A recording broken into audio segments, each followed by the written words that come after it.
नमस्कार, स्वागत आप सभी का अवध तक न्यूज में। मैं हूं आपके साथ सुशील तिवारी। अभी मैं मौजूद हूं गोंडा में और हमारे साथ अवध केसरी सेना के सेनाध्यक्ष नीरज सिंह जी हैं। नीरज जी, बहुत बहुत स्वागत है आपका अवध तक। जी नमस्कार, बहुत बहुत।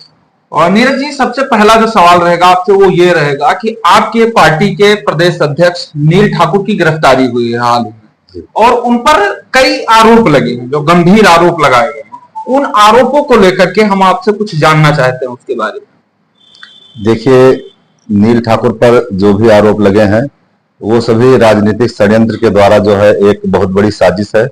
और मैं पूरे प्रकरण पे अपनी बात रखना चाहूंगा। सबसे पहले नील ठाकुर ने सालपुर के बगल में एक टिकरिया ग्राम सभा है, वहां के निवासी मोहम्मद मुकेश, उनको जो है कुछ पैसे उधार दिए थे और वो करीब 2016-17 में पैसे दिए थे। बैंक ट्रांसफर का पूरा रिकॉर्ड है।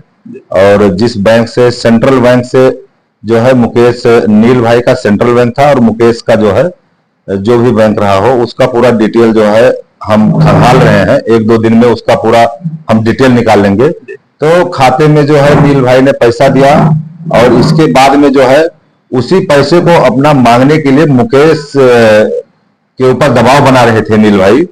और मुकेश ने इस बात को भी स्वीकार किया जो है कि हाँ, हम नील का पैसा जो है लिए हैं उधार और पैसा हम जो है चुकता करेंगे, लेकिन अभी हमारे पास में नहीं है, हमें थोड़ा समय दे दीजिए। इसके बाद में जो है हम कोतवाल, जो देहात कोतवाल संजय सिंह थे, उनसे हमारी बात हुई है।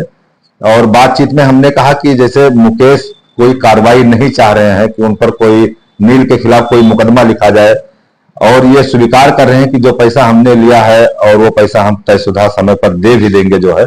इसके बावजूद कोतवाल साहब ने हमारी एक भी बात नहीं सुनी और हमारे ही सामने जो है मुकेश से क्या बोले कि तुम बड़े डीएम बन रहे हो, तुम्हारे कहने से मुकदमा लिखा जाएगा या नहीं लिखा जाएगा, और अब नील पर मुकदमा ही लिखा जाएगा। तो जब कोई भी पुलिस के आला अधिकारी अगर दबाव में इस तरीके की बात करने लगे तो आप समझ सकते हैं कि जिस व्यक्ति को चोट लगी, जैसे मान के चलिए कि हम किसी को मारे और उस व्यक्ति को चोट लगी, वो व्यक्ति पुलिस से नहीं चाह रहा है कि हम जो है हमारे ऊपर कोई कार्रवाई हो या कोई मुकदमा हो, और पुलिस जो है खुद दीवानी बन जाए कि नहीं, कार्रवाई होकर ही रहेगी। यहां पर जो मैं 1000 प्रकरण ऐसे बता सकता हूं कि पीड़ित दर दर भटकते हैं, थाना चौकी का चक्कर लगाते हैं, और इसके बावजूद भी पुलिस मुकदमा नहीं लिखती है। पीड़ित परिवार का पुलिस मुकदमा नहीं लिखती है और पैसा लेकर मुकदमा लिखती है। पैसा लेकर पुलिस जो है उस परिवार की पैरवी करती है। ऐसे भी मामले हमारे कार्यालय में बहुत से आए हैं। और नील ठाकुर पर जो व्यक्ति मुकदमा लिखवा ही नहीं रहा था, मुकेश नाम का शख्स जो है, इसके बावजूद भी जो है वहां के कोतवाल संजय सिंह ने इतनी तत्परता से मुकदमा, इतनी जल्दी मुकदमा लिख दिया कि आप पूछे मत। तो मैं समझ सकता हूं कि ये कितनी बड़ी राजनीतिक साजिश थी और कितना बड़ा उनके ऊपर दबाव था। यहां पर जितने भी कोतवाल या चौकी इंचार्ज आते हैं तो कहीं ना कहीं ये किसी नेता के द्वारा लाए जाते हैं, कोई विधायक के द्वारा लाए जाते हैं, कोई सांसद के द्वारा लाए जाते हैं, कोई मंत्री के द्वारा लाए जाते हैं। तो जब उनके द्वारा लाए जाते हैं तो उनके वो पालतू कुत्ते टाइप के हो जाते हैं, एकदम सेवक टाइप के हो जाते हैं। उनके जुबान से जो भी बातें निकलेगी तो वो कोतवाल या वो थाना इंचार्ज या वो चौकी इंचार्ज एकदम पूरा 100% उसके लिए दीवाना बन जाएगा और वो काम करेगा, अपने आका के लिए काम करेंगे। इनको न्याय व्यवस्था से कोई मतलब नहीं है, इनको जो है संविधान से कोई मतलब नहीं है।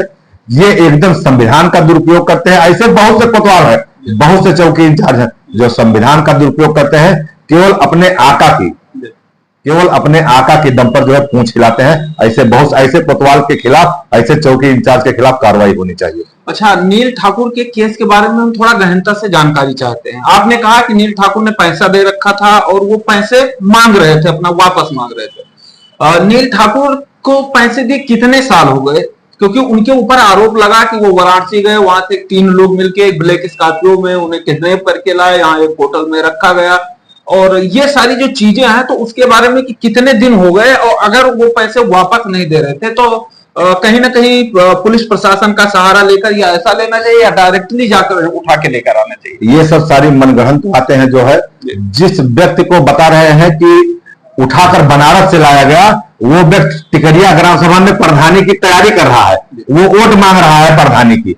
अगर वो उठाकर लाए तो जब मुक्त कराए, जो पुलिस, जब कोतवाल देहात ने मुक्त करा तो उसको फिर जो है वहां पर बनारस चले जाना चाहिए।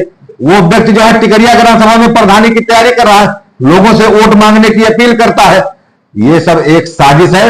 हाँ, नील के साथ वो बनारस से आया, ये भी सही है, लेकिन उसको कोई उठा के नहीं लाया, वो स्वेच्छा से आया। आज भी वो सच कह रहा है, और उसका जल्द ही जो है मैं लिखित भी जो है आप सबके समक्ष रखूंगा। वो व्यक्ति नील से बहुत अच्छे उसके संबंध है, वो पैसा देने के लिए भी राजी है, वो मुकदमा भी नहीं चाहता है, और इस समय टिकरिया ग्राम सभा के प्रधानी की तैयारी कर रहा है। ये सारी जो नौटंकी है, ये सारा जो नाटक है और ये कहानी है, ये पुलिस की बनी बनाई कहानी है।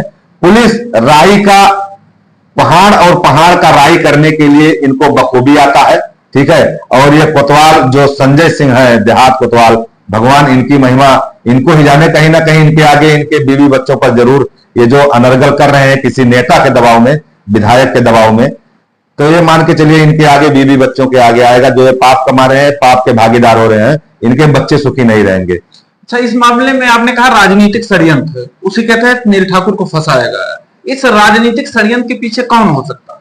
कौन हो सकता है? जो जिले में अब नाम हमसे क्यों मतलब कहलवा रहे हैं, सब जानते हैं कि कौन किसकी दुश्मनी है। सत्ता पक्ष या विपक्ष? सत्ता पक्ष में है, विपक्ष का कोई मतलब इसमें रोल नहीं है। अभी नील के ऊपर गोली चलाई गई थी, तो अगर कहीं दुश्मनी ना होती और राजनीतिक कहीं मतलब वो ना होता, तो गोली क्यों चलाई जाती? किसी के ऊपर जान लेने पे आदमी क्यों उतारू होता? देखिए, वही लोग हैं जो गोली चलाने वाले लोग हैं, जहां से जुड़े हुए थे, वही आज नील को जेल भिजवाने में भी वही लोग हैं। कुल मिलाकर उनका एक ही मकसद है, उनका एक मकसद है कि यहां जिले में उनकी ही तोती बोली जाए, उनकी ही जय जयकार हो, उनको लोग भगवान माने, और उनके ही इशारे पे लोग नाचे, उनके ही इशारे पे लोग जो है बोले, और उनके ही इशारे पे लोग जो है कोई भी चीज करें। और अवध केसरी सेना ऐसा है पूरे मंडल में कि ऐसे किसी भी नेताओं को हम बिल्कुल स्वीकार नहीं करते हैं।